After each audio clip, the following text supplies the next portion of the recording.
요한복음 3장 22절에서 36절까지 말씀입니다. 그 후에 예수께서 제자들과 유대 땅으로 가서 거기 함께 유하시며 세례를 베푸시더라.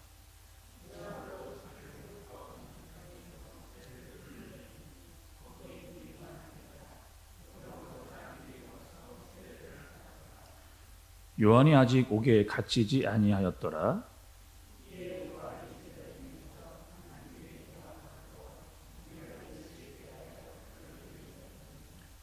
그들이 요한에게 가서 이르되 랍비여, 선생과 함께 요단강 저편에 있던 이 곧 선생님이 증언하시던 이가 세례를 베풀매 사람이 다 그에게로 가더이다.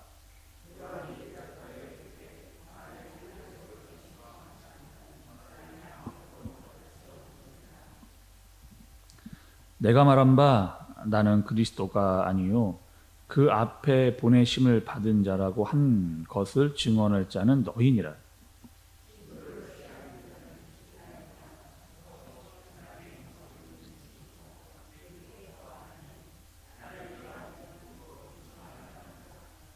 그는 흥하여야 하겠고 나는 쇠하여야 하니라.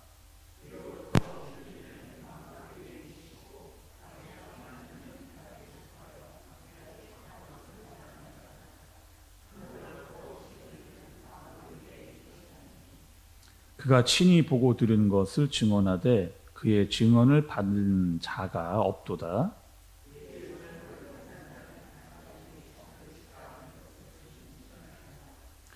하나님이 보내신 이는 하나님의 말씀을 하나니 이는 하나님이 성령을 한량없이 주심이니라.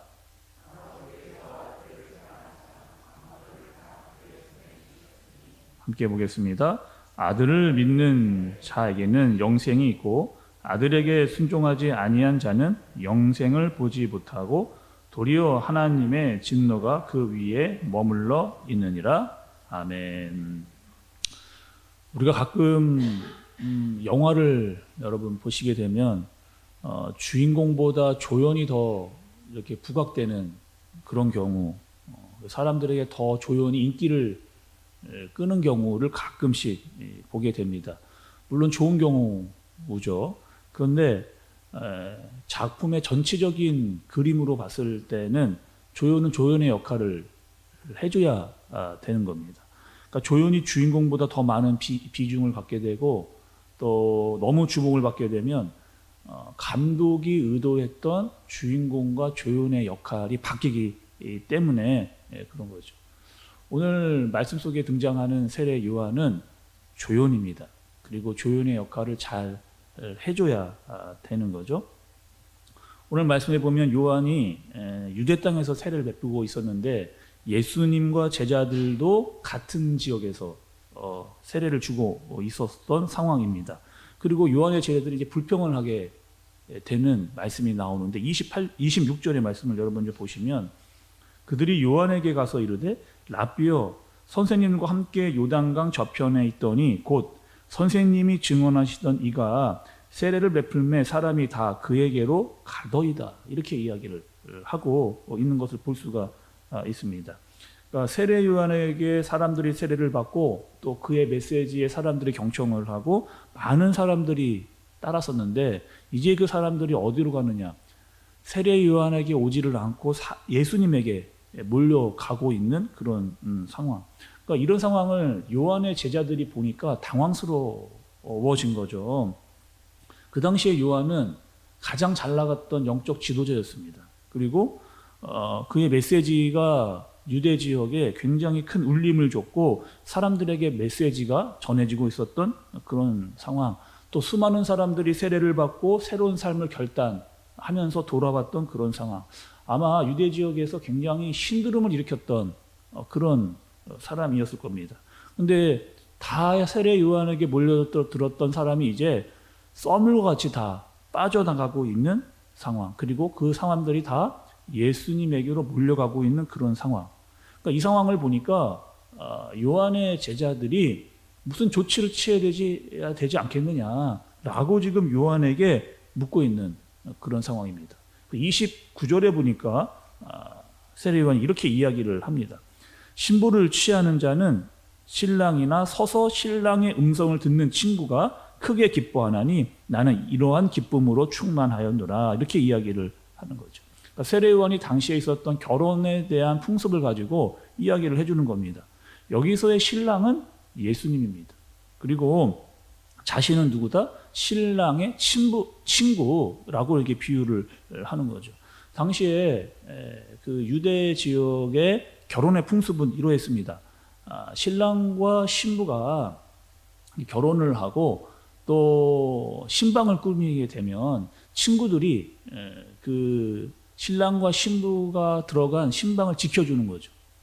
다른 사람에게 영향을 받지 않도록, 또 그 어떠한 외부적인 요소들이 그들의 시간을 방해하지 않도록, 그리고 신랑과 신부가 충분히 서로를 잘 알아가고 이야기할 수 있도록 해주는 그 역할, 그리고 신랑이 기뻐하는 것을 보면서 신랑의 친구들이 기뻐하는 그런 상황을 빗대어서 세례 요한이 이야기를 하는 겁니다.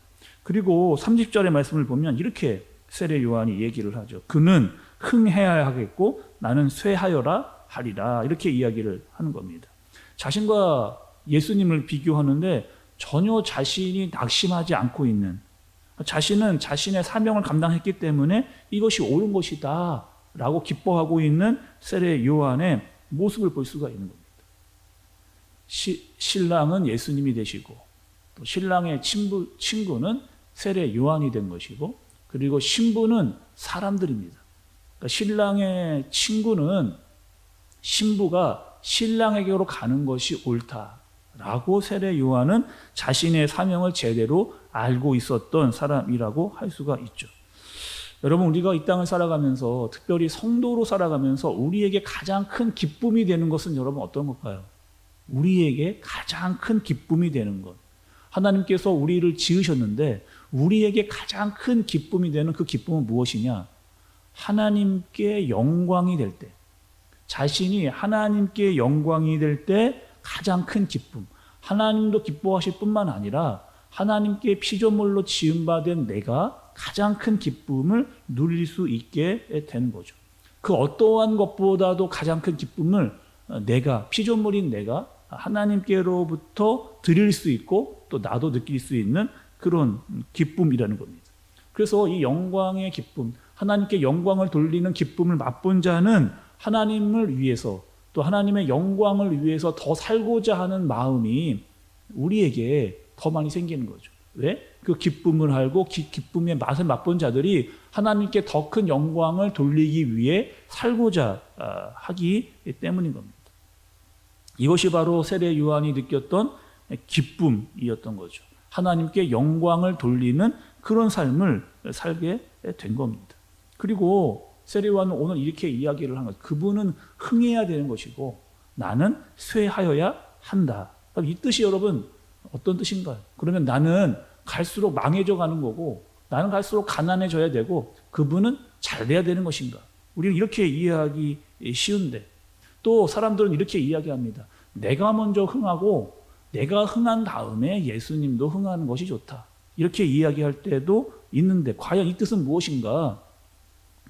이 말 속에 가장 중요한 중심은 여러분, 누구에게 중점이 있는가입니다. 누구에게 그 중심이 있는가? 내가 쇠하는 것에 중심이 있지 않고 그가 흥하는 데에 있습니다. 그러니까 중심이 그에게 있는 거죠. 그분이 중요한 것이고 그분이 먼저 흥해야 된다라고 하는 이 사실. 때로는 우리가 신앙생활할 때 이러한 오류에 빠질 때가 있습니다. 신앙으로 마치 나를 증명해내려고 하는. 신앙은 자기의 증명을 하는 것이 아니라 자기를 부인하는 겁니다. 자기를 부인하고 십자가를 지는 삶을 살아야 되는데 자꾸 우리는 신앙으로 나의 모습을 증명해내려고 하다 보니까 잘못된 오류에 빠지는 경우가 볼 수 있게 되는 거죠. 신앙으로 나를 드러내려고 하니까 내가 더 잘 돼야 된다라고만 생각을 하다 보니까 예수 그리스도는 사라지고 나만 드러나는 그런 잘못된 신앙의 오류에 빠질 수 있는 상황을 맞이하게 되는 겁니다. 그래서 오늘 말씀의 핵심은 그분입니다. 그분이 흥해야 된다라고 하는, 거기에 중요한 메시지가 있는 거죠. 세례 요한은 끝까지 자신이 해야 될 일을 잘 알았던 사람인 거죠. 내가 주인공이 아니라 나는 조연이라고 했던 사실을 분명히 기억하고 알았던 사람이라는 겁니다. 그리고 그 역할을 끝까지 감당해 내는 거죠. 끝으로 여러분 31절과 32절의 말씀을 한 번 더 보겠습니다. 위로부터 오시는 이는 만물 위에 계시고 땅에서 난 이는 땅에 속하여 땅에 속한 것을 말하느니라. 하늘로부터 오시는 이는 만물 위에 계시나니 그가 친히 보고 들은 것을 증언하되 그의 증언을 받을 자가 없도다. 이렇게 이야기합니다. 여러분 이 31절과 32절에 여러분 이 뜻이 여러분 어떤 뜻이에요? 이런 뜻입니다. 예수 그리스도와 나는 하늘과 땅 차이다. 이런 의미인 거죠. 그러니까 예수님은 위로부터 오신 분이라고 하고 표현을 하고 자신은 땅에 속한 자라고 그렇게 이야기를 하는 겁니다. 그래서 제자들에게 이렇게 이야기를 해주는 거죠. 그분은 하나님의 아들이시고 하나님은 그분에게 만물을 맡기셨다라고 이야기해요. 나는 그저 땅에 속한 자일 뿐이다 라고 그렇게 증언하면서 나는 도저히 그분을 따라갈 수 없는 사람이다 라고 분명하게 자신과 예수 그리스도의 차이를 보여주는 것을 볼 수가 있습니다. 그리고 세례 요한은 끝까지 예수 그리스도가 영광을 받으시도록 또 그분이 흥하시도록 그것을 기쁨으로 살았던 사람이 바로 세례 요한이라고 하는 것을 볼 수가 있는 거죠.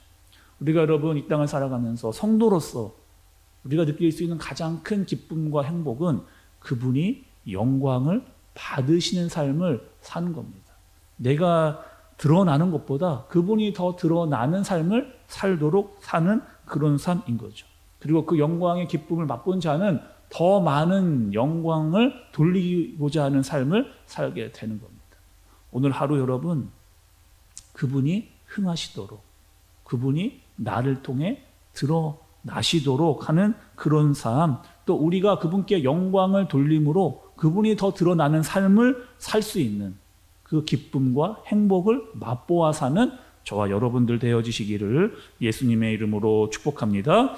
기도하겠습니다. 하나님 아버지, 세상의 많은 사람들은 자신을 드러내고 또 알리려고 하고 다른 사람에게 인정받고자 하는 삶을 살아갑니다.